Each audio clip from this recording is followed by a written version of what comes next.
Podtacular episode 401, Brevet Mutation for December 5th, 2013.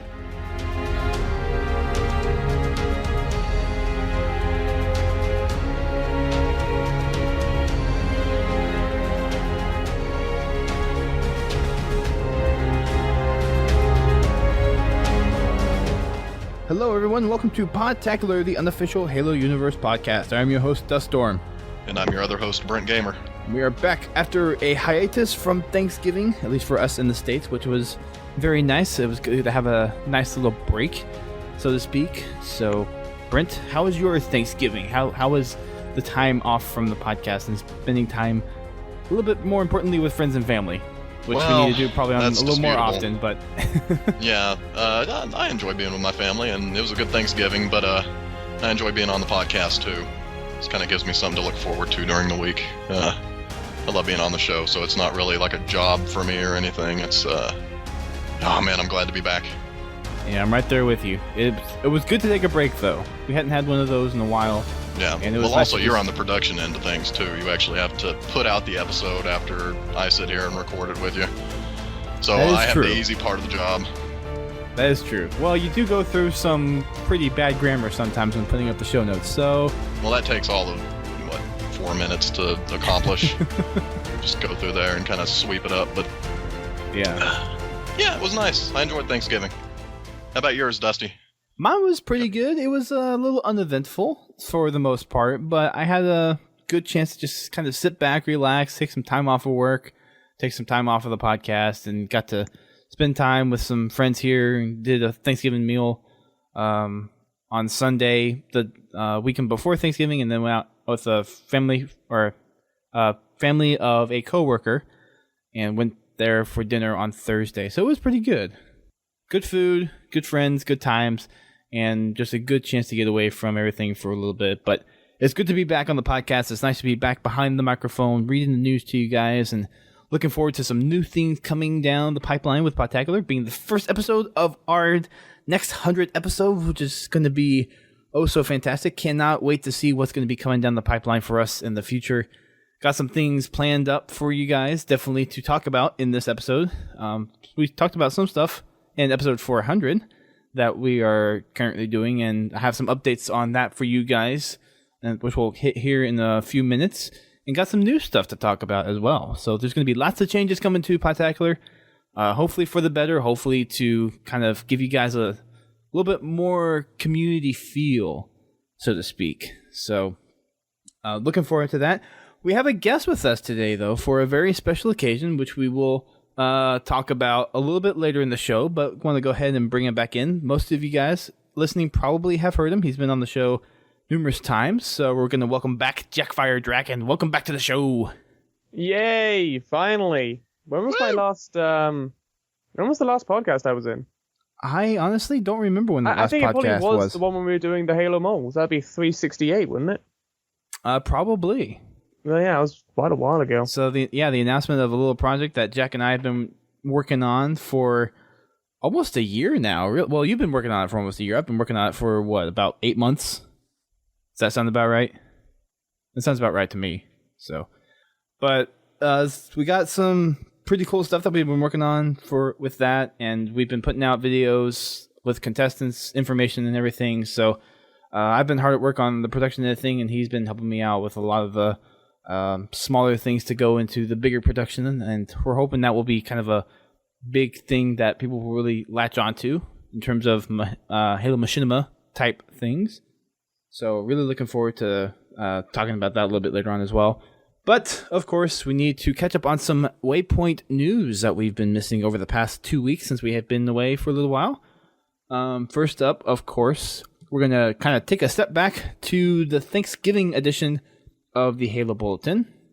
So, kind of going back to a week and a half ago, we got some things, and most of this stuff will not be relevant because a lot of it is specifically Thanksgiving focused. So some of the stuff that we will be discussing in it obviously will kind of have already come and gone. But for the most part, we still want to cover it just for the little things that are still kind of relevant to us. And one of those being, of course, the top 200 for the Team Slayer, which we have the results for the first week in this week's bulletin.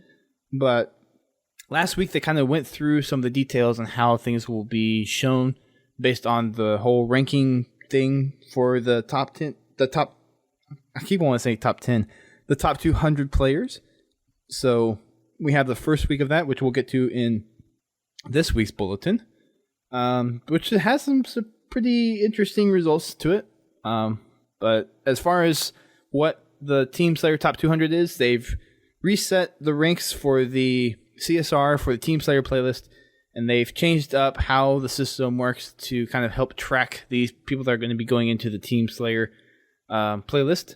So if you want want to be kind of featured in a top list of some pretty good, or to be considered some pretty good Halo players, and you want to kind of drop into the Team Slayer playlist and get some Team Slayer games going on for you guys.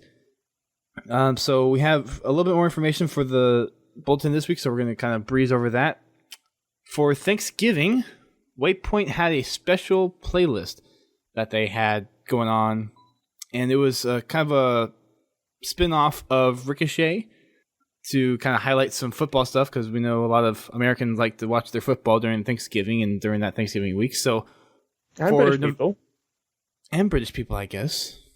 That's but all I did on there's not Thanksgiving. Thanksgiving over there. Yeah, that's all I did on Thanksgiving was watch NFL. True, I guess that's true. But, I mean, it's Turkey Bowl. So Turkey Thanksgiving, you know. I guess, yes. If you want to include everyone that watches football, then yes. It wouldn't be specifically US and UK. Yeah, come on. Hey, now. Yeah. But, so 343 had a special playlist up for that. And it was one court, and they had some kind of specialized loadouts that you could use as well. And this playlist was available from November 28th to December 2nd, so the entire Thanksgiving weekend, which was an interesting experience. It was the field for the Turkey Bowl was just a bunch of Dominion shields on one of the Forge islands. Should have thought a better way to say that first, but it was interesting for about 2 or 3 rounds, and then just kind of got boring personally. But it was an interesting kind of twist on things for having football kind of integrated into Halo, or at least the best that they could, because you obviously can't integrate football quite as easily. You could still shoot people. It wasn't all where it was just melee and tackle and all that stuff, and you had Dominion doors that would kind of help block people from shooting you just from every which way possible. So you kind of had to navigate with your team in and out of these Dominion shields to kind of get from the center where the ball would spawn all the way to the opponent's goal line, and you would get a touchdown. You wouldn't be able to throw it or kick it, so to speak. You had to actually run it in to score. So it was an interesting concept. Could you actually throw the ball? Not throw the ball into the goal, but could you actually throw the ball at all? Yeah, you could throw the ball. Because, I mean, I never came across anyone who threw the ball. Literally, people just picked up the ball and just ran with it. People forgot that it was pretty much ricochet, and they just ran with the ball like oddball or griffball into the end zone. And it got really, really annoying because no one would actually throw the ball in any game I played. Well, and it got to the point where if you kind of knew how to crouch around some of the shields, you could get from the ball spawn to the other side if you kind of knew how to zigzag in and out, and if your teammates were actually helping you quite a bit. I do remember one game I was playing in, I actually did pass it to another teammate on my team. He ran flanked, and I threw it over the shield walls, and we got a touchdown that way. So yeah, you could still throw it, and you could still shoot people normally like you can in like normal ricochet. But the big difference was the core, obviously, that was specifically designed for this, and then you have it to where you can only do touchdowns only. Yeah. I mean, to be honest, I still prefer Extreme Frisbee, the game type where you do it custom games. I find that much better than this one. Yeah, I would say that's a lot more fun in this case. But, I mean, as far as trying to make something that's... Yeah, but as far as making it something to where it's more like football, this was kind of close. It was close, but it needs to be, tweaked with to really get it to work properly. Because I think the best thing was, because you didn't have to be specific. Like, people didn't have to pick one of each category. Everyone would just pick one thing. Well, I Right. kind of went back and forth between a couple of them. I mean, but well, you assault might have rifle done, and- but most people found their loadout, which was probably the one with the BR, and just stayed with it, and then you'd have to Actually, basically force... the loadout that we used most was linemen with the assault rifle. Oh really? I'd use a BR. Well, yeah, because with all the Dominion shields, a lot of your mid to long range battles were cut off, so you just I went guess. with the assault rifle, which you could just mow down people with. But I mean, that's what I mean. I think what you should have done is in a team before, one had to be quarterback, one had to be lineman, one had to be wide receiver, one had to be linebacker. You should have made one of each. Like, actually force someone to pick Well, you one. I know. can't exactly enforce that. I know, but that's the way to do it better next time. That way you actually have specific roles that people do. Yeah, that'd be an interesting thing to toy with the Halo engine, is making it to where you have certain loadouts that will be tied to a specific player. So, it's limitations of the game, of course. And Yeah, it was cool to see what they could do with it. I personally think if they kind of reached out a little bit more to the community, they probably could have come up with a little bit more fun court to play on, or at least have a variety of courts to play on instead of just the one over and over again. I think that's personally for me what dulled the experience out the quickest. But as far as just seeing what 343 could do with Ricochet and make it seem like football, it was pretty cool. It was an interesting concept. So I'm guessing you got to play some of it, Jack. Yeah, a little bit. I didn't stay long in it because I mean, to be honest, I mean, like I said, it was a good attempt, but I just prefer standard Ricochet because the whole point of I couldn't really call it Ricochet because yes, you could throw the ball, but I never experienced anyone throwing the ball, and all you're doing is walking it into the goal. So effectively, it just turned into kind of like a gun version of Griffball rather than Ricochet. Because no one would throw the ball, and you just ran the ball into your goal, which is just Griffball, really. Yeah, it was kind of like a middle ground in a sense. Yeah, it pretty much was. Because, I really love Ricochet, and I think we still need to see some really good custom forged maps of Ricochet goals actually in the air. I would love to see that, to be honest. Right. So, I think the Ricochet game types and the forging system that we have for Ricochet just needs to be explored more, personally. Yeah, it does, but there aren't many people left in Halo that are really doing that anymore, unfortunately. Well, there's always room for it. There's a few people, but Yeah. Brent, what about you? Did you have a chance to hop online and play some Turkey Bowl? Nah, I didn't, unfortunately. That's too bad. I can't really comment on it. Well, if I recall right, I saved the game type in the map, so we'll probably throw it in a Wacky Wednesday every now and then. Wacky Wednesday. Because we have plenty of other bowl games for football coming up, so we might as well just save that one for a little while later.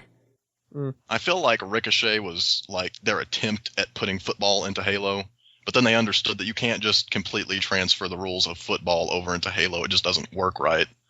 So that's about as close to they could get to the spirit of football. Right. Well, Child of Oblivion said in the chat that the shields reminded him of play scrimmages. So, like, whenever you get to one shield, it'd be like a down or something, I'm guessing. I'm just talking about just the game type in general. When they went to make Ricochet as a new thing for the Champions bundle. Well, yeah. And so I'm saying they're like trying to make a football variant of a game type that was supposed to be a variation of football, kind of. Yeah, something that's kind of a spin-off of it. But, I mean, a lot of people, when Ricochet was first announced, it was the middle ground between regular Halo and Griffball. Which, if you look at it, it kind of is. You have the ball that spawns in the middle, you take it to the other side, and you have guns. It's, I guess, more closely tied to assault in that way. Except you don't have the arm time or the detonation time or the slowness of having to carry a bomb. I mean, personally, for me, it would have been interesting if the competitive side, MOG, AGL was still going at this point, whether Ricochet would have been implemented to maybe take over and be like an objective game type that they implemented into the competitive game side. Because I know a lot of the pros kind of liked it. So it was actually, I would have liked to have seen that. see how actually pro players, approach that, like proper strats and things. I mean, I'm not to hit on 343 or anyone else that kind of really sees Ricochet as this kind of shining new beacon of hope for competitive Halo, but it very closely resembles Assault. Yeah. It really does. Yeah. It's basically instant arm detonation Assault is what it is. So... Except you don't die from the explosion. Well, that too. But if you look at it, though, Assault was liked by a lot of pro players, too. It was, but then it wasn't very entertaining to watch. It was obviously entertaining to play, but not entertaining to watch, because you got these big standoffs. But with Ricochet, the difference in that is that you could throw the ball, and from being one side, throwing the ball really just changes and makes it so much more entertaining. It does. It adds a new dynamic to... If you look at it from an Assault variant, yeah, it adds a totally new dynamic to that. And I certainly hope that they bring that back in Halo 5 in some form. Well, they were looking at it when AGL was still around. They were looking at bringing it into the circuit as a game type to be in there. But I mean, there's a competitive Halo Ricochet setting that was made by Ghost Ayame. I mean, he went out and made a V5 setting for Ricochet. So as far as like having the possibility of being adopted by competitive, it's totally there. Well, it's not really a lot there of people, anymore, is it? Well, not for Halo 4, no. No. I mean, Halo 3 is going to have an event, and that's going to be probably the last Halo event before Halo 5. Yeah, I feel a little awkward about that, to be honest. It's that one. I mean, not to get too sidetracked. It's almost like we're saying... It's almost like because I don't think it should be, but it's almost like a middle finger to 343. It's basically just saying, like, your game was good enough to be competitive. We're going to go back. We're going to take a step back here. And it's not looking forward to Halo 5. If you want to not do competitive Halo 4 anymore, fine. But don't go back and do Halo 3. That's... Just don't do Halo 4. And then but wait that's not necessarily true. I mean, they're speaking with... Well, no, they're speaking to 343... I mean, this is them voicing their opinion. It's like... We like the game that 343, that Halo 3 was, and not Halo 4. They like how the multiplayer system in Halo 3 works. Well, they said that about Reach. But people stayed around for Reach. Not for the competitive side, they didn't, really. I know we can go on the competitive side. No, they really didn't. The numbers just dramatically dropped. And that's why MOG ended up dropping it from the circuit. There have been plenty of arguments, though, from people across the board for Halo 4 not being up to par for a multiplayer experience. That I personally haven't seen from the migration from Halo 2 to Halo 3 and Halo 3 to Halo Reach. It hasn't been as unanimously voiced across so many different kinds of Halo communities of the issues in Halo 4, where going from Halo 3 to Halo Reach, it was still very much supported by a lot of the Halo fans and the community, where when going to Halo 4, a lot of those communities kind of dropped off support for it. So it makes sense to go back to the thing that people were very comfortable with in terms of a multiplayer experience and say, hey, 343, this is the game we're playing. This is the game we kind of want you to go back to. Make it happen with Halo 5. But, I mean, if you're a company like 343, are you really going to take that much of a step back and just...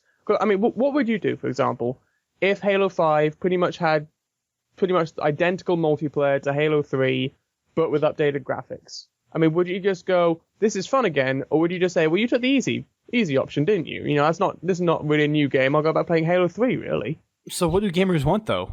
I mean, that's the problem. What do they want? You know, you complain about stuff, but then you say this stuff is great, but... You know, it's hard. Well, I mean, personally, I think Halo 3 was more popular just because it's more simple. Anytime you can have a more simple system, it attracts more people.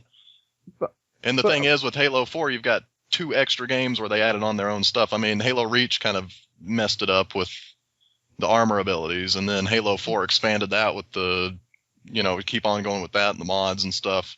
I mean, if you go back to Halo 3, that was a very simple kind of gameplay system in comparison with stuff we got now. It was, but if you look at Halo 3 compared to Halo Reach and Halo 4, Halo 3 had the worst shot recognition of all of the Halos. Yeah, and yet but you could. No, but everyone seemed to just pass over that because it was such a fun game. And I don't say that as a bad thing. But that's the point. Because Halo 3 was the game it was, people passed over all its weaknesses. And it had a lot of weaknesses. And you can go back and you can identify those technical flaws and fix them. I mean, that's kind of just the invisible stuff. I think the big problem that a lot of people have with Halo Reach and Halo 4 are the intentional huge design decisions they made that completely changed the game, like the armor abilities and sprint, stuff like that.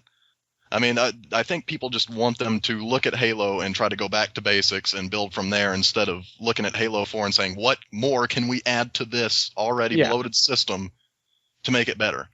And I think a lot of people would like them to just go back to Halo 3. And I mean, if you got to cut out a whole bunch of stuff that we've, gained since Halo Reach, they would probably be all right with that. They'd be like, yes, this is more simple. This is the game that I enjoyed back when Halo 3 came out. But I mean, and I think a lot of people. Go ahead. No, sorry. I thought you were done. Keep going. I was just going to say that a lot of people, I think, felt like Bungie gilded the lily when they made Halo Reach. They kind of took a system that was already kind of nearing perfection. I mean, they only wanted little small tweaks to, and then they added the armor abilities and the sprint. I mean, that was the armor ability, but I mean, it kind of changed the game completely. And people just kind of want them to revert back to a minimalist design philosophy. I mean, that's why I think it's so important about first impressions, because I think Halo 3 got off on such a great foot that then people just, said, well, you made a couple of mistakes now, but we still go. But Halo Reach and Halo 4 got off on such a negative foot. Halo Reach, obviously, with the armor abilities and Bloom, couldn't really recover from that. And then Halo 4, obviously, all the flaws it had at the start were just too big, and they could never recover from that. I think that's the key thing. The Halo 5 needs to be so perfect at the start that it'll be fine after that, but it needs to get off to a good first impression. It does. There's definitely room for kind of, if you want to call it improvement or rollback, to some of the core values that Halo holds for a lot of different people. But you still don't want to stagnate the development process and having new things kind of added in there as well. I think personally that they need to really focus on what Halo is to most people and then see what little things they can add on to kind of make it the next generation of Halo FPS multiplayer. Yeah. Because, I mean, not to just constantly badmouth COD again, but I don't want Halo to turn into COD where we just play the same multiplayer game every single time with just a slightly different campaign, but the exact same multiplayer game after game after game. I like the fact that the multiplayer is evolving. Yes, they may have made a couple of mistakes, but I like the fact that it is changing. It's becoming a little bit different. Yeah. And, I mean, that's always one thing that's tricky to play with, though, is that how far do you change something? So who knows? It's tricky, to say the least. We're gonna have plenty of shows on this. I keep on saying that every time we get into this. We got sidetracked too bit. No, I mean, but it's something that it's going to be brought up no matter what, because we're in that stage. And if you think about it, people, I don't know how aware people are about this, but 343 is in full gear right now in Halo 5 development. If there's any time to speak up, it's right now. Because if they are planning to release next year, that means they have about 6 months from now until they're almost finished with the game in terms of major functionality. I mean, personally, I think one of the key things for constant playability really has to be, I mean, obviously matchmaking, big one, but I think the biggest drop-off from Halo 3, Halo Reach to now has been the custom games. And there's the lack of Forge content that came out. And there's multiple dynamics to that too, where people aren't interested in multiplayer, so there's not as many people to stay interested in. Yeah, it's a whole. But Forge, you have to look at the whole economy of Halo. I think Forge they need to adapt on really, really good. I mean, they took a big steps with Forge, but I mean, there's great videos. I can't remember who it was, but there's a Forge video that just came out and basically highlighting loads of areas of Forge that I really, really hope 343 see that video, because it's a really good video, and every single point that the person said, I completely agreed with. And I said, you know what? Yes, I would love to see that. So, so I know 343 pay a lot of attention to the community. So I just hope they do see that video and they take that on board as well. Well, if it's a big video, then they probably have seen it. Well, it was by a guy who has like 20,000 subscribers on his channel. So I hope it's a pretty decent size. It's a pretty decent size. So I hope it does hope they do see it, because there's a lot of things that it's just, those are customization things for Forge, and just, removing stuff like removing the cap of objects and that kind of stuff, putting advanced options for advanced forgers, and putting simple options for simple forgers. Yeah. That kind of stuff. Yeah. I think the month of February is going to be the ones where we really dive into the specifics of what we want to see with Halo 5 and kind of going back and comparing all the games. I think around the end of January, the month of February is going to be the time frame we're going to get to that. I'd like to be there for that. For a couple. I'm sure we'll have plenty of different people. There'll probably be several different roundtables. If not, maybe just like one weekend roundtable where we have people come in. Definitely get me in there with Green Skull. I'm sure Green Skull will be included on that somewhere. There'll be lots of people included on that. Probably Ghost Ayame will probably be included in that. Maybe get some of the 343 guys in for a separate episode to do there as well. I mean, the doors are open to possibilities kind of across the board. So we'll see what happens. But moving on, we kind of finished wrapping up on the Turkey Bowl stuff. There's the different positions that you could hold. We didn't really cover those too much, but if you think about it, each one had a different primary weapon and a couple different special armor abilities and whatnot. So that was available out for the Thanksgiving weekend, and we'll probably play, if you come and participate in our Wacky Wednesdays, we'll probably play it on a couple of different weekends. That was our big bowl games. That will be coming up here in the next few months. Next on the bulletin from a couple weeks ago, they presented the community choice for the race rotational playlist that will be coming out this Monday. I still haven't heard any word of whether or not this is going to be using a Ricochet version of a race implementation, or if this is actually going to be using the race modded game type that will be officially released by 343 to support race. I would like to see it use that race game type, but I personally haven't seen any word on it. Have either you two seen anything? I mean, I haven't done much digging about it, but I haven't heard anything. I haven't seen much about it, but you talk about the race game type that because obviously there was the one race game type that had that big flaw that if people went through the shield at the same time, they didn't get the lap counter. There was another one. So that was because that was King of the Hill. Oh, okay, but there was a proper race game type. Yeah, it's the one that we've been using for the past 3 months. Whenever I've yeah. Okay, so yeah, I mean, I don't know why they wouldn't just use that. I mean, I don't know that. I don't know if there's any kind of like legal issues in just like taking a mod there or like anything like that. Or so they did that with Mini Slayer. Oh yeah, of course they did. So yeah, I don't see why they just wouldn't take the mod, to be honest, and then it'd just be easy. Then they just have to basically customize some of the maps to fit correctly. I mean, the only reason why I see that they wouldn't do that is because of stability issues with the game. But I mean, we've played it several times and we haven't noticed any lag or crashes or anything. No.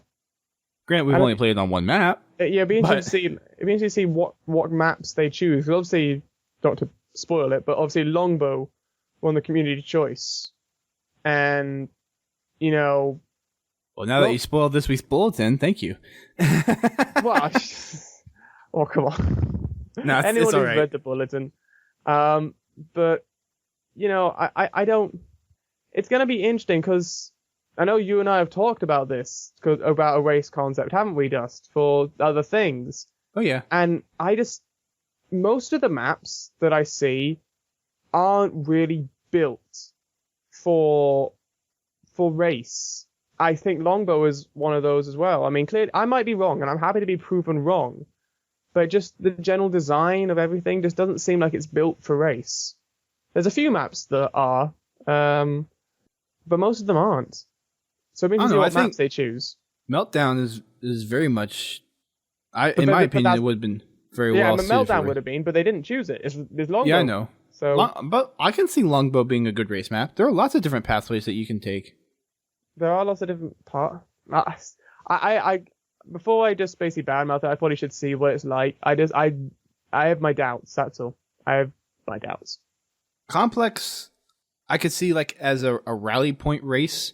I don't see it like as a good race map. Mm-hmm. I agree But- with that. As far as like just having the capability out there to be raced for doing a map that's non-Forge Island, I think having Meltdown and Longbow up there as a choice were good picks. Harvest would have been nice to see in there, but again, But that's then a again, you DLC gotta map. rely on- Yeah. Yeah, but it would have been cool if that would be like a I mean, personally, bonus. I would just love to just see. I mean, just basically race maps with community created race maps, because those work so well. So there have been some out there. I mean, I hope they do release, because they like to do a little community DLC like map week, don't they? Occasionally, and some of the best maps get added into the playlist. We haven't seen a community playlist. I mean, the last one we saw was the ones for the Ricochet courts. But I mean, they might do that one for race, so it might be good to see that. I mean, I would only see that if they actually do release officially the race game type, and if they do something for like next year. Well, I mean, but I personally haven't seen anything that says whether or not they are or not doing that. no, neither have I. But I wouldn't see why they wouldn't. I wouldn't see why they wouldn't either. But that's just me personally. Yeah. Hey, Brent, Black Friday. Yeah, Black Friday. Brent, you have anything to chime in there on the whole race thing? Haven needs to be a race map. Yeah, I was thinking Warthogs Haven, only. but I don't exactly know how that is No. gonna work. Warthogs? Warthogs only. I'm not sure they fit. I don't think they fit. Always. Maybe Well, I like mean, a foot race. I don't know. Would Ghosts be all right on Haven? Yeah, It seemed like they'd kind of. no. Mongoose Ghost, would be the best one. Mongoose is the smallest Ghost vehicle. would fit. Ghost would fit. On the top? Yeah, I think they fit. They fit down the sides. No. I don't think all they you would fit between the pillars. All you have to do is just do some careful maneuvering, you know? How about Wraiths? Wraiths, honey. Oh, Yeah. gosh. We're going to play cat and mouse again? Oh, Cat Mouse is awesome. It was awesome. Yeah, Haven, no. That's, no. Exile would be an interesting one for race. Yeah. Black Friday, though. Black Friday. So, of course, these deals have come and gone, obviously. But just to cover it, so we have it covered. Friday, November 29th was Black Friday, and they had different sales that were kind of spread out around the internet for people buying Halo content. So, the Waypoint store had some stuff on sale for t-shirts, hoodies, avatar stuff, artwork, and all that stuff. The Champions bundle was off, half off for November 29th as well, so you could get it for $5 if you didn't have it already. McFarlane Toys had some stuff on sale that you could use with checkout codes, discount codes that you could use. Rooster Teeth store obviously had their 10% off site-wide sale for the whole week of Thanksgiving. Toys R Us had some deals where you could pick up a couple figures for buy one, get one half off, or I think there was another set that you could get on there for half off as well. And then Omega, which is the it's not a sound producer, but the shoot, I'm blanking on the word, but the place that holds the soundtracks. Gosh, I cannot think of the word. I guess it is the studio. But they had the limited edition box set on sale as well. So that was Black Friday. If you got some of the deals, then you got some nice good savings, and if not, then you were like me and did not buy anything on Black Friday. Yep. Same.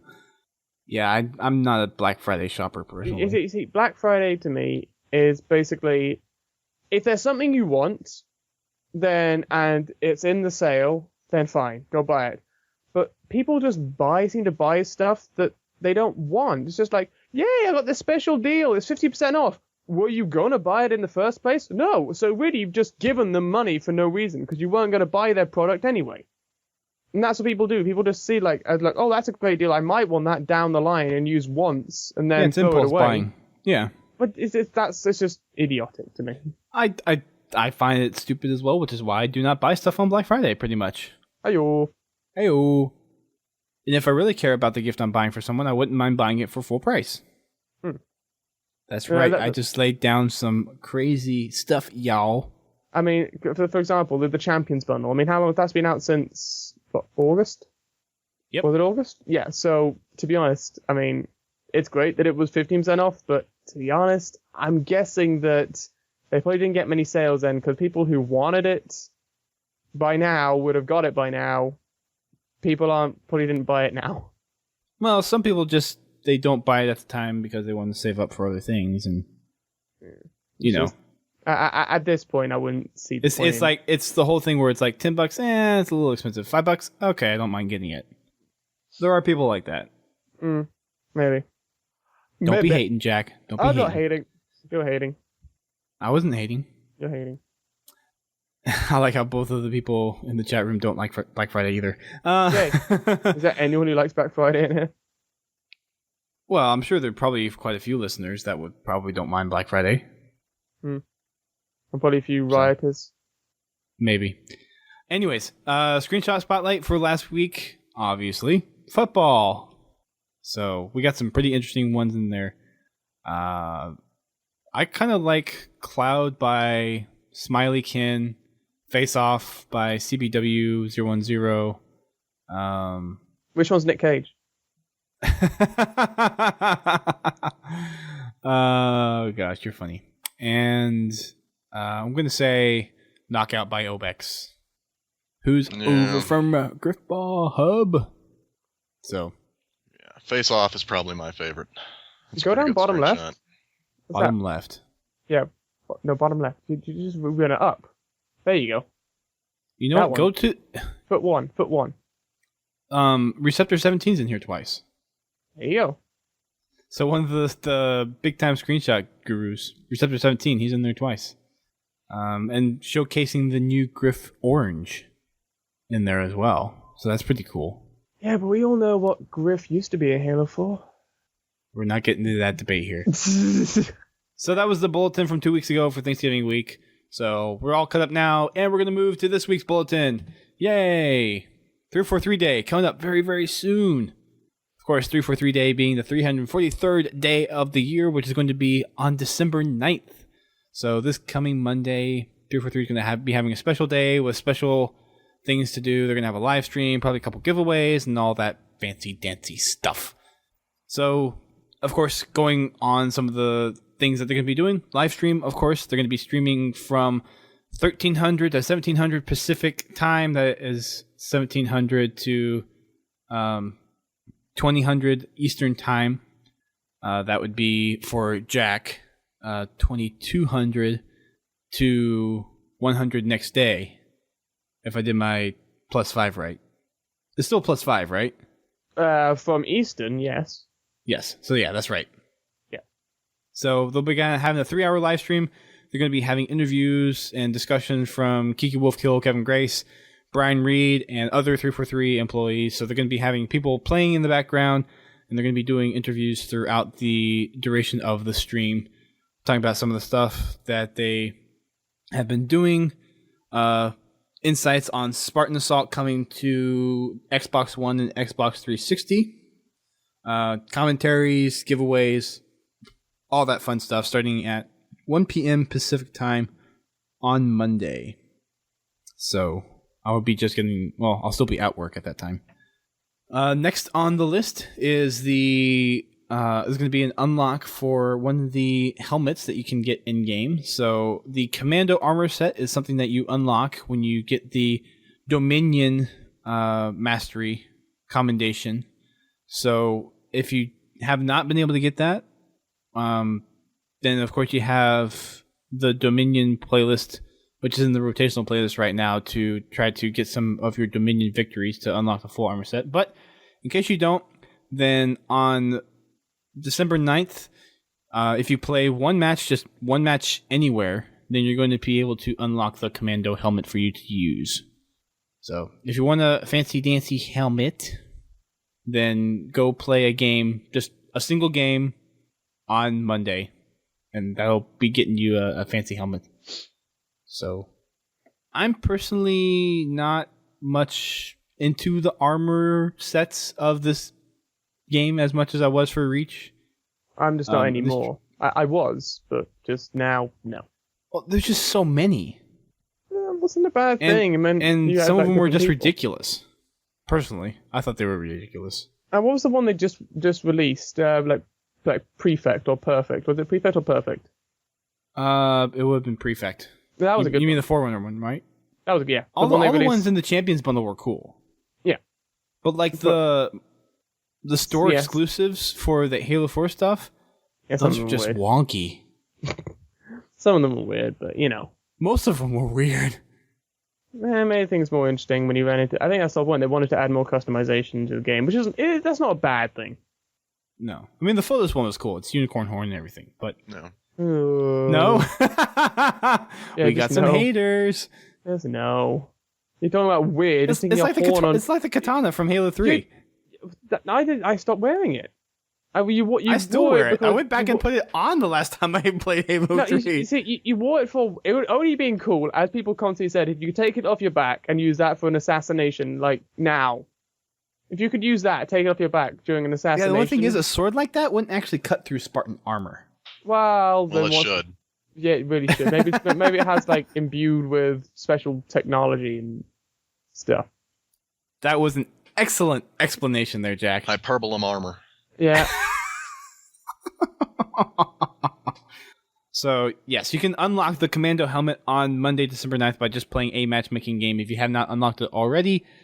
And, of course, if you want to unlock the full armor set, then you need to master those Dominion Victory commendations. So, you have up until Monday to do so when the playlist changes over to race. But we're not quite there yet. We're almost there. We still got a couple more things to address on the bulletin before we're heading there. The Resistor Unlock was supposed to be a tactical package that was going to be released for free across the board. They were still working on that, apparently. I completely forgot about it, to be honest, with the whole just having the Champions bundle. But for having everyone being able to access it, that will be releasing on Monday as well. So whenever you boot up Halo 4 on Monday, for anyone that does not have the Champions bundle DLC, you will have this Resistor tactical package available to you to select. And of course, Resistor allows you to retain full mobility while taking fire. So, cool. You will not lose your sprinting if you get hit while you have this tactical package on. That sounds like something that would be useful in the playlist we're about to talk about. A little bit of Speed Slayer. Yes. So, on the 343 day, they are also having a special playlist that they will be playing on, probably in the stream as well. So, it's a variant of Slayer, going to be called Speed Slayer. And it's going to be 6v6 combat. Score to win will be 800 points, 130% player speed, preset loadouts, each equipped with the Resistor and Mobility tactical and support mods. Initial ordnance supported, random and personal ordnance is disabled. So lots of fast-paced moving going on through the 343 Speed Slayer playlist for December 9th. Speed Slayer. If there's one thing 343 is known for, it's making Halo really, really fast. Yeah. See, I don't know if that was a compliment or was it like a backhanded compliment or. I think it was just a statement of fact. Yeah, I think it was just going of just 343 tried to speed up the game of Halo so freaking much.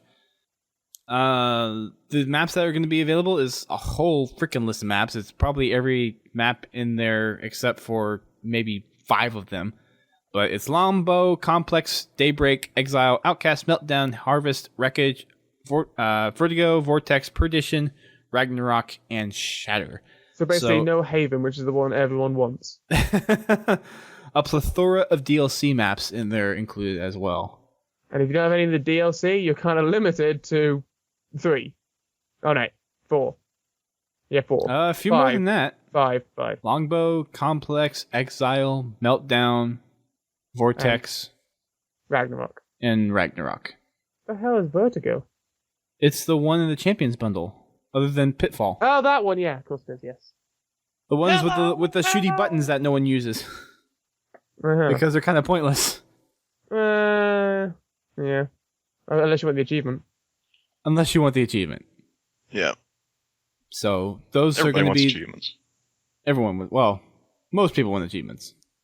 Only the Why cool wouldn't you people. want achievements? Only the cool people want achievements. I still need achievements from the Yeah. Crimson DLC. Yeah, same. I have 2 achievements left to get. I think I have 2 as well, but I think I still have some in the... I think I have the 84 out of 86. I need the Mantis Stomps and the turret kills. So, next on the update for matchmaking is, of course, race. And as Jack already spoiled earlier, Longbow was the elected winner for the map that will be in there for the community choice, which should be good. Again, hopefully they use the race game type that people have come up with and not something that is a spin-off of Ricochet. Hopefully. It'd be nice. But we'll see. Next on the bulletin, kind of almost wrapping things up here for catching up on things, is Halo Escalation. This is something that they announced back at San Diego Comic-Con, continuing on with their comic book series. This one they're partnering with Dark Horse for Halo Escalation, which is a follow-up to Halo Initiation, which I still haven't actually read yet. I believe that the Halo Initiation was a 5-part comic series. I don't exactly remember. But this comic series is a spin-off directly after the events of Halo 4, following the adventures of the UNSC Infinity right after Requiem kind of went into its black hole of the sun. So it kind of goes on there. There's a little description on here that goes and that kind of sets it up where it's going in. There's a page sample on there as well of, you guessed it, Sarah Palmer. Hey! We cannot get enough of Palmer. Palmer. Palmer. Yep. Eggheads.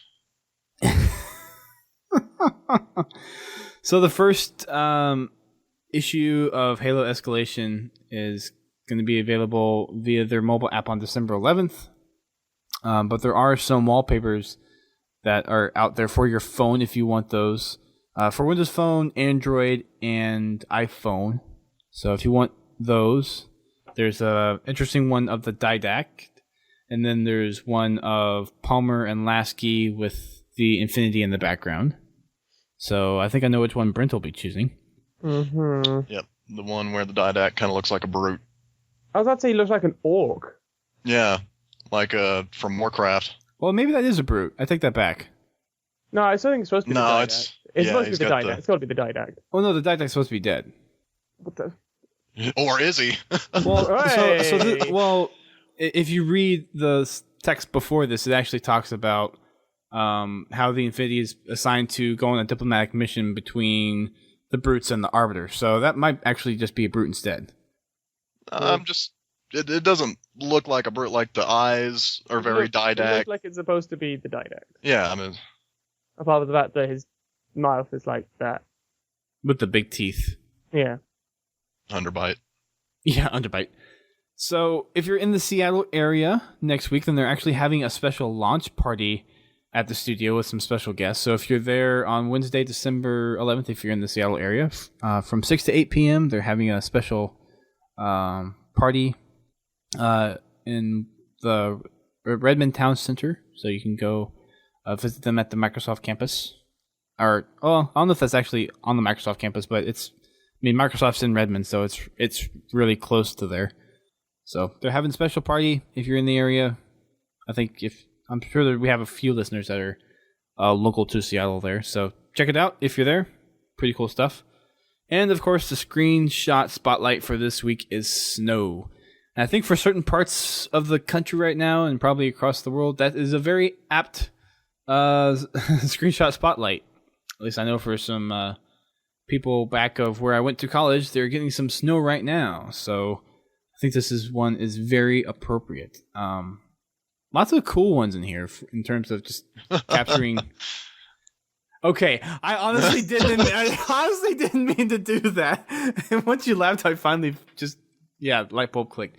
And anyways, there are some pretty awesome screenshots in here. I'll rephrase that.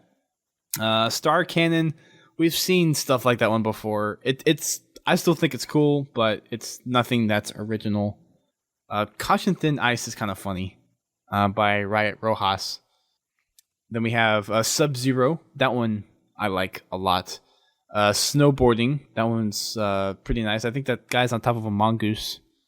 And I want to say Blood on the Ice. It's kind of a hit or miss with me, but I like the black and white with that one. Chill kind of is also up there. But the big ones for me would be Star Cannon, Caution Thin Ice, and Sub-Zero. And go figure, Sub-Zero is by Receptor 17. You can do no wrong. I need to send him a message to see if I can get him on the podcast. Literally, just the backdrop for the episode online will literally just be... It would just be an pictures. album of his screenshots. That's all it would be. You should just play a game of which one is Receptor 17 and which one is someone else. Yeah, exactly. You probably could play a game like that. What about you guys? What are your favorites? I like Everwinter by CryoDragon. I know it's just the disintegration effect in black and white, but it's still clever. Pretty cool. Yeah, it's still pretty cool. Yeah. Star Cannon is just environment. I'm getting tired of environment screenshots. It's just Earthborn. Well, I mean, they did do... I mean, one of the things they did with Halo 4 is they did make it look really pretty. Yeah, but I can go into the game and see that. Like, the point of screenshots is trying to be clever. Like, make your own, image that's cool looking. It was a lot more creative, is the word I want to use, in Halo 3. And Halo Reach had some pretty cool screenshots too, but Halo 3 was the dawn of a lot of things in terms of community content. If you think about it, because that was when you had Forge, you had Theater, all that stuff. I mean, that was pretty much the advent of community content, other than maybe in Halo 1 and 2 you had custom games. Yeah, that was some pretty cool stuff back then. I mean, that was the explosion of community content. Social gaming content. I mean, if you went to social gaming, the clans in Halo 2 was a big start. Yeah, I guess meaning like you can share video. Like sharing content outside of games. Right. Like Halo 2 was social just because you could play with other people, but if you did something awesome, you couldn't really prove it unless you had a capture card. Right. Well, now with the Xbox One, you won't need a capture card when Halo 5 comes out. Wait, what capture cards actually work with the Xbox One? All of them do. No, not all of them. Well, all of them that have HDMI. Really? Okay. Yeah. Fair enough, then. As long as it can capture HDMI, then it works. Fair enough, then. Yep. Also, we have the first list of the top 200. So, wasn't anyone in there, at least just looking through it very quickly, that I recognized? Because they've all moved on to COD. Well, all the, named competitive people have, yeah. Literally. Well, not all of them, but I guess most of them, yeah. Pretty much all of them have moved on to COD. And I guess I am now... It's kind of weird that I am now watching a bit of MLG COD, kind of half rooting for the Halo players. And I'll actually see what happens when Halo 5 comes out, if it is really good competitive scene where they stick to COD or come back to Halo. But I don't know how I feel about it. I guess it does make sense they move over to COD, but I'm still a little bit bitter about it. Yeah, I think a lot of people are kind of torn between what to think about it. Yeah, and some people blame 343 about it, and some people blame the pros, and I mean, it's a whole blame game thing right now. They just want to make money. That's just where they want to make money. Well, I mean, if that's kind of what they want to make a living off of, and there's no way to do it with Halo. I'm not saying that's a bad thing. I'm saying they want to make money. They can't make money from Halo, so they go to COD. That's just right. a sensible decision. It's not less. It's just that's just the unfortunate truth of it. And no, it'll just be interesting to see that if COD will seem like it's obviously staying competitive gaming. It'll just be interesting to see when Halo 5 comes out, who comes back and who stays there. Right. Because obviously there was that big exodus over towards COD, and then AGL came along, and and people came back, and then there's a mass exodus again now that competitive gaming in Halo 4 is completely dead now. Right. So. Yep.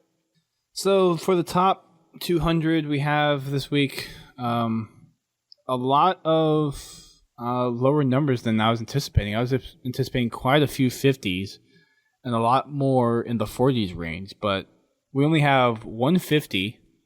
We have 40s all the way down to 15, and then we have 30s all the way down to, scroll too far, 182, and then the rest are 29s. So I'm looking at this, looking at the ranks here, and I haven't gone in and played Team Slayer in a while, because whenever I'm on, I'm playing one of the objective game types or big team or something like that. But it seems like if you put enough effort into it, you can get on this board pretty easily. I don't think it's going to be as easy as you think. Because I don't think you rank up like you rank up the other players. I think this is one you take a long, long time to rank up in. Like, you can win 10 games and you'll only be like a level 7. CSR 7. Maybe, but... you did bring up a point earlier before we started recording of how hard it was to... what playlist was it that they had the shirt awarded for? It was Castle DLC. It was the Castle DLC. Yeah. So that was a pain to level up in. So yeah, it could be. If it's that stringent, then yeah, it might take a while for them to level up. In other words, that guy who's a level 50, what the hell, man? He's probably playing it nonstop. Yeah, is there a way for you to click on his profile and find out? No. Okay. Because, you can see from his CSR thing, he's not much into a level 50. He's literally only just past that level 50. Well, so that bar will be relative to other level 50s. The fact that he's the only one there doesn't really say much. Well, yes, but, surely he should be right at the top then, shouldn't he? He's at the top. No, but that white bar should be all the way to the right-hand side. It's not. I'm not exactly sure what that white bar signifies. Because the white bar signifies how far into your level 50 you are, basically. Well, level 50 is a level. That bar is in relation to how well you play against other people that are up there on near your rank. No, but remember back in Halo 3, in Halo 3 you could secure a 50 regardless. If you won enough games on your 50, you could secure your 50 regardless of how you did. And that's the point. That guy maybe only has 3 games on his 50, and that's what that bar you can lose your 50. You can, but most... I doubt any... Oh, I see what you mean. It's basically the number of games you win after attaining your 50. I think that's what the bar is going to represent. So, and then when other people become a 50, that will change. Godzilla in the chat said that the 200th player has 3,056 games in Team Slayer. I'm not sure how you pulled that number. Well, the thing is, that might be beforehand. Yeah. How many has he played since they've ranked it? So they ranked it on the first. Right. We don't. Well, we could. Well, the idea to do that is go back in their game. Well, I haven't even. I've played. Hang on, let me do this. I think 1,200 games in Halo 4. Well, he's played a lot of games, that guy, in last place. But I'm gonna search. I'm gonna find this out very quickly. But like I said, that doesn't sound. They only started doing this recently, so he hasn't played 3,056 games in the last month or so. You never know. I don't think that's actually possible. Yeah, well, I don't think that's physically possible. No. That's probably his cumulative games in Team Slayer. It would be. Since the beginning of time itself. Well, can you even break it down to where you can do it games per playlist? I don't know. I haven't looked at the stats. I'm wondering how he's actually getting that number. Actually. So, but yeah. So that's the current list for the top 200. They're going to be modifying the list every week. So if you want to try to get a chance at it, then go in and play the playlist. Another funny gap in here that I see is the difference between third and fourth place is 5 levels of CSR. It goes 50, 48, 47, 42. So I thought that was kind of interesting. One of the things that they mentioned on the bulletin as well is the announcement of the Halo Origins bundle, which is Halo Reach and Halo Combat Evolved Anniversary. So that is a bundle that you can get from your local GameStop, or you can buy it on Amazon or any other retailer that you can buy your games at. And it's $30.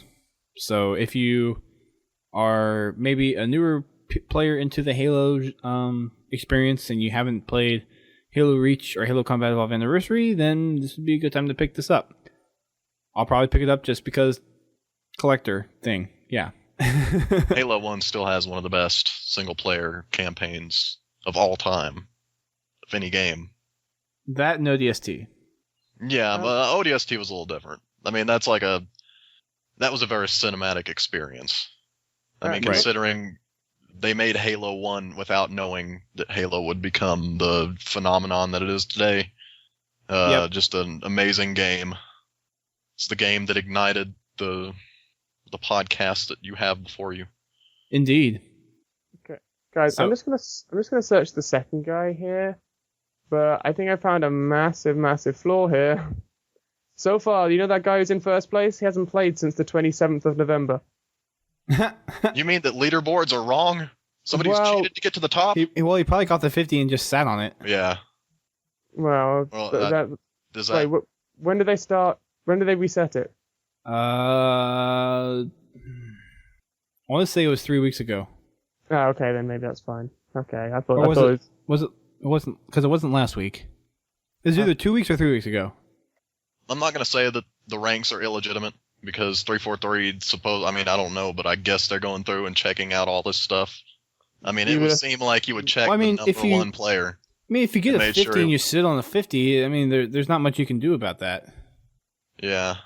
Yeah, I guess. I just don't care about leaderboards anymore, because every single online leaderboard since the Xbox One, they have always been hacked or whatever, some glitch happens, and the entire top 20 are just all illegitimate. I don't think many people really care about it now either.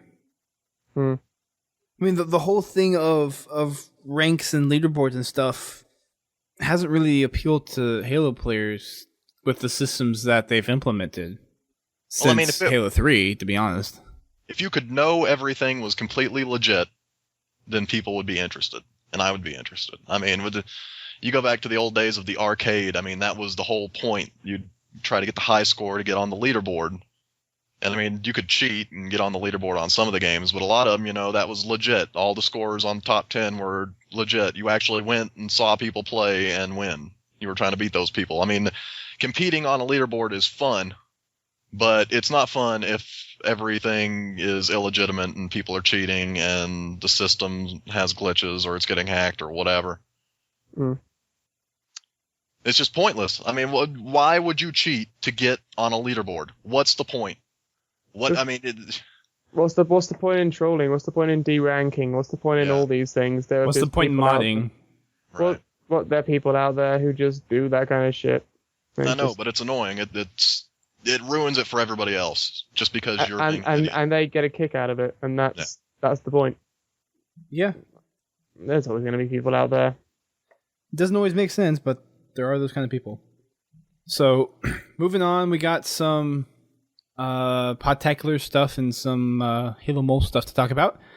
We're going to first go into the Halo Mole. So the reason Jack is on here is because we're actually revealing our final contestant for those in the live stream. So the few that tune into us tonight are going to get an early glimpse. Granted, it's only one day. Do you want to put it on a tweet first, just to see if anyone turns up very quickly? If you want to, go for it. But on ours, because I'm not signed in. Are you signed in to ours? Fine, I'll do it. Yeah, because I was just saying, we better do it soon, because obviously Griffball Hubcast is going to go live any second now. They're already live. Oh. Well, yeah, but they just made us talk about. Are you in their chat? Well, they posted 11 minutes ago that Griffball Hubcast was going live in 10 minutes. Hang on, I'm going to quickly go in their chat and let them know. So, but yeah, so we've been working on a project called the Halo Mole for a while, and Jack is the mastermind behind the Halo Mole project. And for those that don't know, you want to explain what the concept is? 10 contestants, picked at random, or I interviewed, not quite at random, but I picked them from applications, and basically one of them I chose to be my mole. And they do loads of challenges, competing for Microsoft points, whilst 9 of the contestants try and find out who the mole is, and the mole goes around sabotaging and trying to remain hidden. That's basically the meat of it. You could have made that sound a lot more elegantly. You know that, right? I could have done. I could have done, but I think it's just been explained so much so far that people don't know what it is. That's people don't want to know by now, probably. Well, when you put it that way. Well, at least the people in the chat right here probably. Oh, hang on, we're streaming to other people who download the pod. I forgot about that. I thought we were just talking to people who are live. No, this is a podcast, dude. I can believe I literally thought we were only talking to people who are actually in the chat right now. What you're saying now is you on really record don't know for the what rest you're of doing here, eternity. don't you? You don't invite me on much. You don't stay up with Halo News much. Oh. Well, I mean, neither do I, so what's my excuse? What am I going to do with you two? Actually, I do stay up a little bit. Well, at least you stay was- up on gaming news, like, on a wide variety. I sent you that news story about the developer at 343 that left to go work for Sony, and she said she disliked the Xbox infrastructure or whatever. Yeah, That was you an did. interesting story. So, Dust, do you want to explain the Halo mole better than I can? Better than I get credit to? So, the Halo Mole is an adaptation of the Mole TV series, which aired back in 2001 in the US and the UK. I know for the US version, it was hosted by Anderson Cooper, and the point of the Mole is it's basically like any other reality TV show. It has a certain amount of money that you can get at the end, but the Mole has a twist to it. So contestants, at least for this one, there are 10, and you have different challenges that the contestants will participate in to try to earn money towards a community pot. But after every few challenges or days for the actual TV series, people have to go through a set of quizzes that will kind of help determine if they know who the identity of the mole is. And for the results of the quiz, whoever answers the most incorrect questions about the mole is eliminated. And then when you get to the end of it, the person who survives all the quizzes and survives the elimination of the mole wins the pot, whatever was gained over the series of the challenges. And then the mole is identified. So it's an interesting concept because it's a game for the contestants that are in there, but it's also a game for everyone that's watching. And it's one of the best game shows ever made, and why they cancelled it, I do not know. And that's why I've always wanted to bring it back. So, but during the challenges, one of the things that the mole does, though, is tries to sabotage the challenges and make sure that the contestants don't get the money, and that's why identifying the mole is so important. Mm-hmm. And why the mole has to be super sneaky. And why, in about space of maybe a couple minutes' time, you're going to find out the 10 contestants. Well, they'll find out the 10th contestant. Well, if they haven't watched the other videos, they will know the 10 contestants. Right. Because at the end, obviously. So for everyone that is listening to the podcast, it should make some sense. I mean, the visuals aren't necessary, but the first 20 seconds are going to kind of be blank with just music. But for those watching the stream, it's going to be a treat as the last contestant is being revealed here tonight. And of course, this video will be posted in a couple of days after the podcast comes out as well.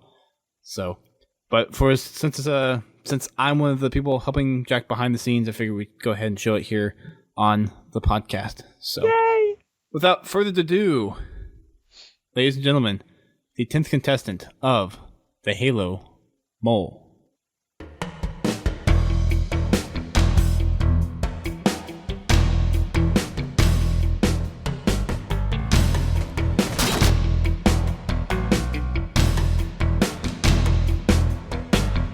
My name's Connor Sanvos. I usually go by the name Ye Old Apple online. Currently, I am 18 years of age while living in St. Louis, Missouri. And as of right now, I make videos for a website called ReadyUpLive.com. And then there's Apple, who epitomizes the true nature of a comedian. You either love him or hate him. His comical approach to everything he does made him a must for the show. During his interview and tests, he was completely laid back and joking throughout. However, this is potentially just for show. Deep down, he has the competitive potential to prove himself as a viable contestant. He has decent skill in all aspects of Halo, including an in-depth knowledge of Halo's Forge system. Even with his carefree attitude and likability factor, he should not be overlooked.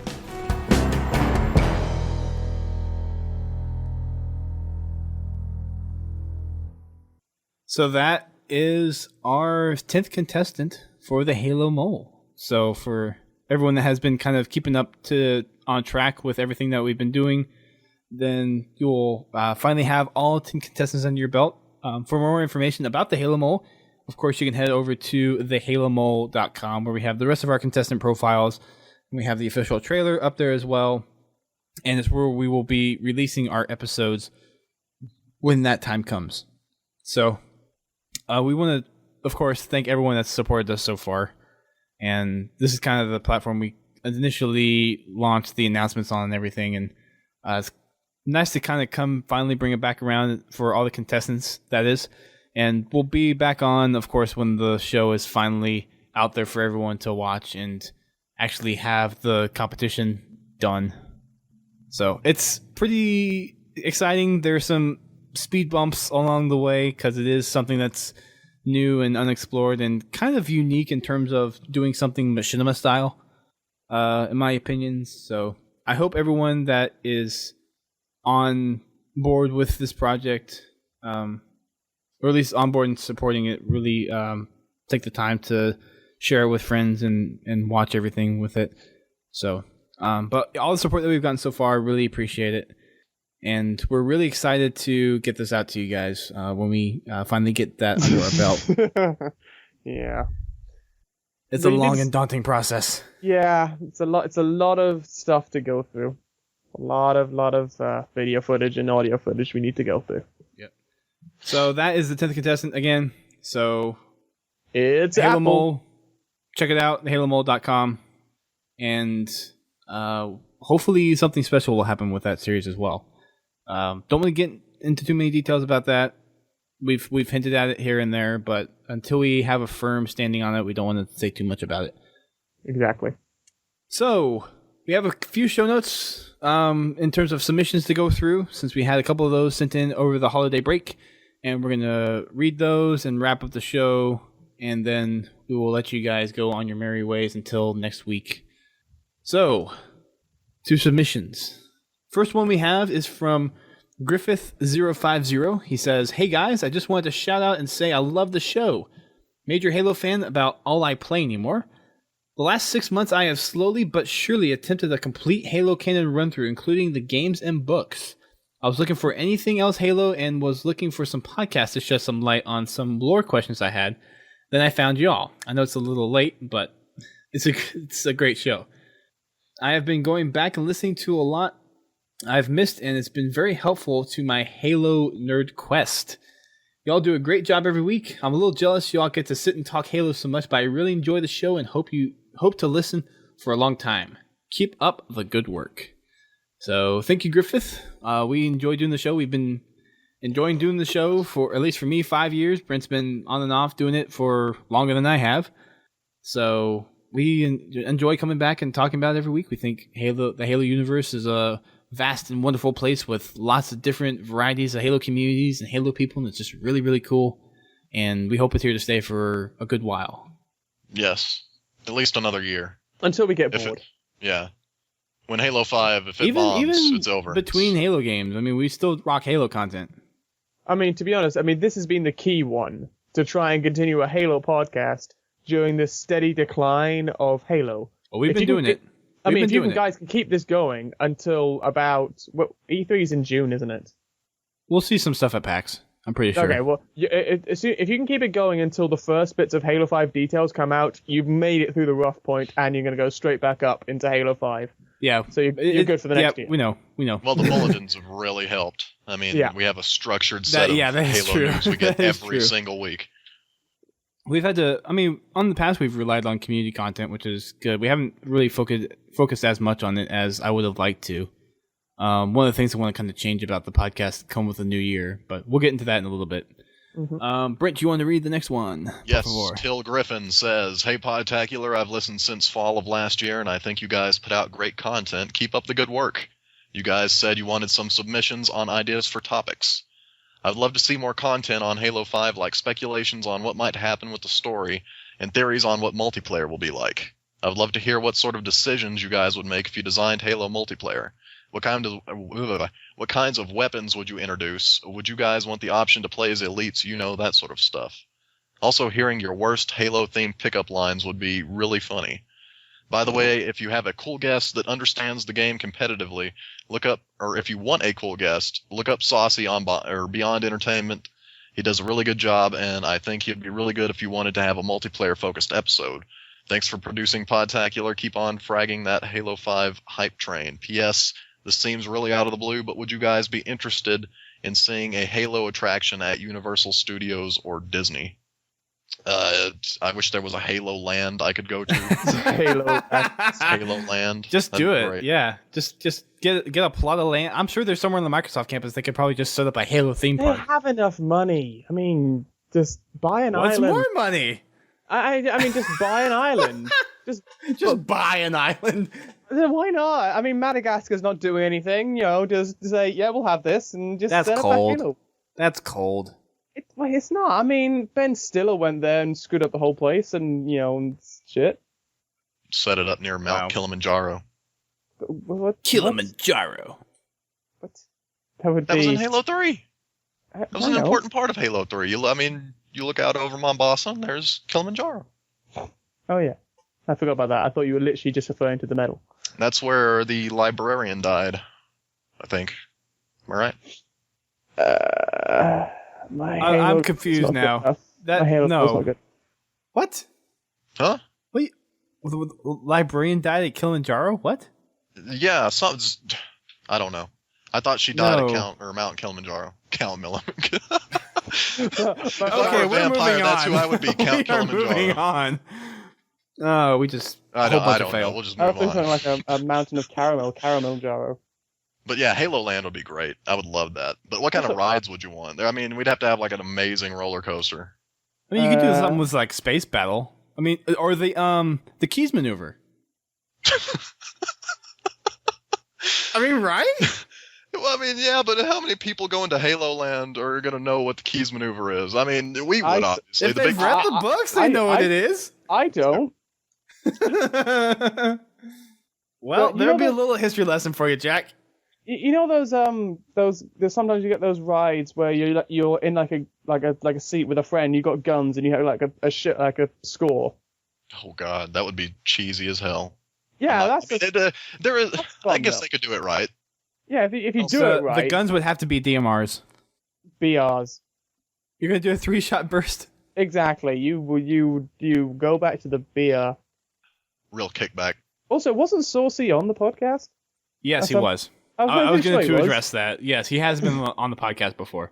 was. I was pretty sure he was. No, he I was, he was thought- beyond. He was on when we did The Beyond the coverage for Beyond Entertainment. Yeah, yeah, I was pretty sure he was, but yeah, he's been on the also- show before. Also, can I see these notes? Because I don't see the notes. Just saying. It's okay. Yeah, it's okay. I'll send them to you. It's okay. Thanks. But yeah, so Saucy has been on the show before. It was for when we had them on to announce, well, not announce, but kind of cover Beyond Entertainment when Halo was still big for Halo 4. Probably get them on the show next year at some point.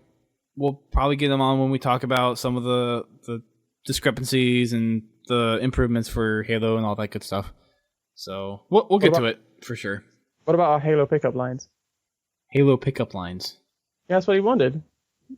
Teal Griffon. He wanted also hearing your worst Halo themed pickup lines would be a really funny bit. Wait, where do you? Third paragraph. Oh. Let's see some. Let's My see some from the worst chat. Halo themed pickup lines. Let's see if we have any from the chat that are good. Gosh, I'd have to think about that a little bit. I'm not good with just like off the cuff pickup lines. I'm not good with pickup lines in general. I'm bad with girls as it is. I don't know.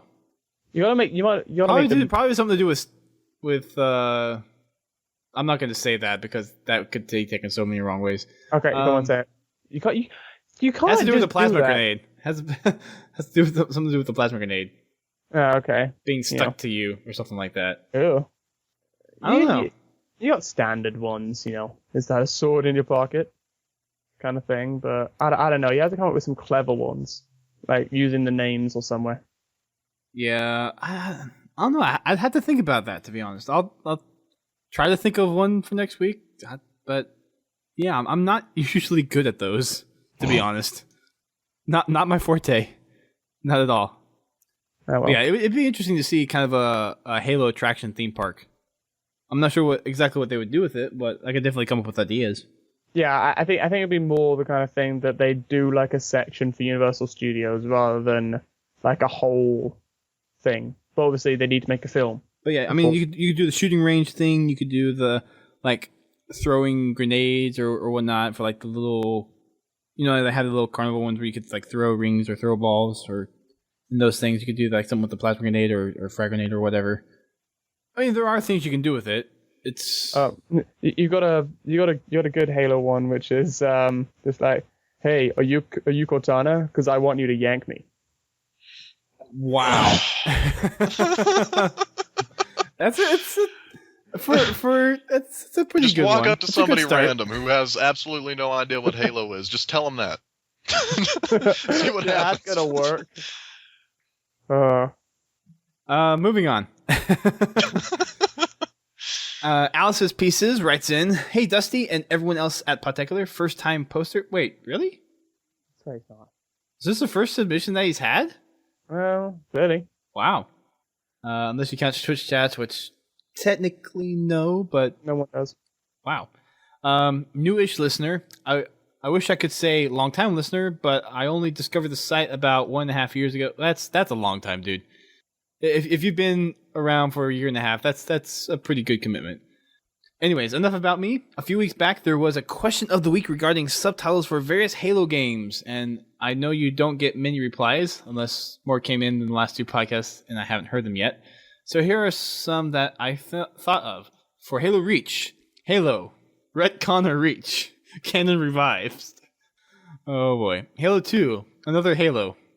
Halo 2 Gravemind, or Halo 2, We Regret Being Alien Bastards. Halo 3, Finish the Fight. Man, I think we had another one send that one in. Also, in the previous episode, don't remember which, you were talking about how Spartans should be able to dual wield BRs since they can flip tanks with their minds, apparently. Since there's no animation for it. I think being able to dual wield any weapon would be a cool feature for campaign, customs, and machinima, and maybe matchmaking tool. 2. Dual railguns and action sack, anybody? Finally, I just wanted to say that I love the show, especially when it's about the fiction. Great job, Alice's Pieces. P.S. I think you might like this video. Halo meets metal, apparently. I think I've seen that one, actually. Oh yeah. Yeah, I've seen that too. So, yep. But yeah, cool. 1.5 years is definitely a commitment, dude. Maybe not as long as some other people, but if you've been listening for that long, it's definitely quite a while. And yeah, the Halo Reach one, Halo Retcon or Reach, Canon Revive is pretty funny. But yeah, so last one, Brent.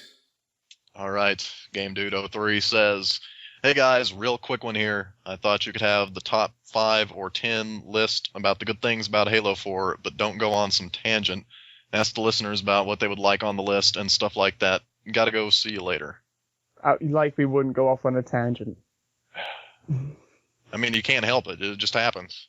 I mean, when you're tangents. Yeah, tangents happen for something like that. That's why I love them. Well, when you're talking about a top 5, top 10, you're pretty much talking about a top 5 and a bottom 5 things. Yeah, that will just become natural. No. It pretty much would be, because there's always going to be... What if you had a top 10 list that was completely different than your top 5 list? That wouldn't make any sense. Would it make any sense? I mean, they're 2 independent lists. They could be different. Nobody said they had to be the same. Usually your top 5 is a subset of your top 10. You would have thought so. Yeah, you're thinking inside the box. What are you thinking? Are we really going to have this discussion? I told you I was going to go on a tangent. No, yeah, we could... top 10 thing. I'll do my top 5 because I don't think I can think of the top 10 things. I'd really have to reach for it, but I like more customization for Spartans. You look cooler. I like the idea of Spartans being like there's a story for multiplayer. Like it technically makes sense within the universe now. I like Sarah Palmer. Really, yeah, I enjoyed the Forward Unto Dawn story prior to Halo 4. Like that was a cool way to build up into Halo 4. I consider that part of the Halo 4 experience. Number 5, I don't know. Wow. But, That ran out. That's the Manus is pretty cool. And that's probably further up on the what list. About the Forge? I mean, it's been there though, and it's certainly a lot better. Yeah, but is there more stuff? I mean, the less people that have been playing. Well, I guess now the people who really enjoy Forge, or even, I mean, they've had all the experience and now they have better tools. They can make better stuff. But I mean, it's not like it's Halo 4 did it. Like Halo 4 improved on it in ways that you would expect them to. I mean, if it would have been a travesty if they had just gotten rid of it or neglected to make any improvements. You know what they need to do with the Halo 5 Forge? Project Spark. Yeah. Seriously. Make terrain that you can do in Project Spark, import it into Halo 5. Like have a Halo's textures pack that you can use in Project Spark, import it, and then have a Forge palette that you can go in and place Forge objects. So that's literally what one of the things on that guy's video said. Just like, it's all very well and good having all this stuff, but it all looks the same. So all these maps, however unique they may be in design, they just look the same. You need to have texture packs. You need to be able to color stuff, not just the outlines. You actually need to be able to fully color stuff.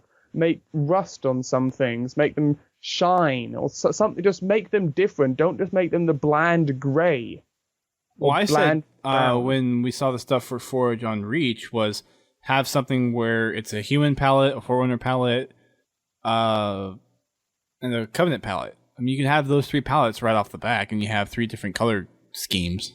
Mm-hmm. And then you can do one that's like desert, you can do one that's like rainforest or marshy or whatever. Mm-hmm. So, but yeah, so that's the submissions that we have for you guys. So thank you for sending them in. If you want to send in your own submissions, you can do so by sending them to submissions@podtacular.com, or you can submit them to us by using the big green submit button on our homepage as well. Make sure you do the whole social network thing. We are on Facebook, YouTube, Twitter, all that stuff. We have the website, of course, podtacular.com. Make sure you go over there. By the time this episode's out, like I said, for episode 400, all of the prior episodes, will be available for you to go and listen to from the site. They will not be on the iTunes feed, but you can go through and listen to them via the Flash Player, or you can just right-click and download the podcasts. There will be links up on all the posts as well. So definitely go check that out. If I know some people wanted to be able to listen to all the past prior podcasts, so you will be able to do so now. So that is pretty cool, I think, for some people. Been meaning to go back and do that for a while, and just finally taking the time over the Thanksgiving break to get that done. Forums are not yet in a position where I'm ready to come out with them quite yet, but they will be very soon. So hopefully by the next podcast, we'll have those out. But the podcasts will all be up for you guys' entertainment. So that step is done. Looking forward to getting some more stuff worked on as well. I mentioned that I would be talking more about some of the other changes that will be coming down the pipeline. Some of them I'm still not ready yet to talk about, but one of the things is, forget if I mentioned this on the last show or not, but the static background, it's not that pleasing to look to, really. No. And for people that come into the stream, maybe looking for a Halo 4 game, just having the static picture, it's like, what is this? So having a little animated background makes it look like that we're actually doing, something's actually going on instead of just a static image with people talking. So we're going to be pulling that out by the turn of the year. So the first podcast in the new year, I think, will be when we'll probably see resemblance of that actually coming out. So working with my After Effects skills, we may have, or I'm hoping to have something out by then. And it'll just keep improving from there on. Which will be improved by the Halo mole. I know, right? It kind of goes hand in hand.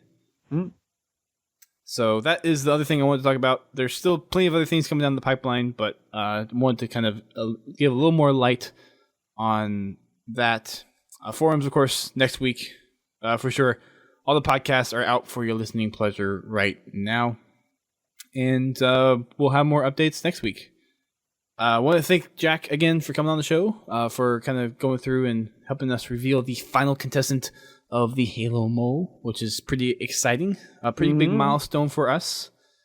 So it means that we're finally done with that, and now we have to, And now we got more stuff to work on. Yay! Yeah. It's all good, though. It's all good. One last thing before we leave is we have our Halo Community Appreciation Giveaway. So this is something that we announced on the 400th episode, and it's a giveaway that we're running for everyone to go and show their appreciation for the community or communities that have served them the most or the best during their time amongst the Halo peeps, so to speak. So there are lots of different Halo communities out there. We're not the only one, believe it or not. HBO, Griffball Hub, Forge Hub, 405th Source, a lot of different communities out there that really kind of show the dynamic and diversity and complexities of what the Halo community actually is. So in an effort to kind of showcase what the communities have done there for everyone, we're having a giveaway where you can submit something. It could be in terms of a letter, or you want to make a video or forge art or anything that you want to send in. It literally could be anything.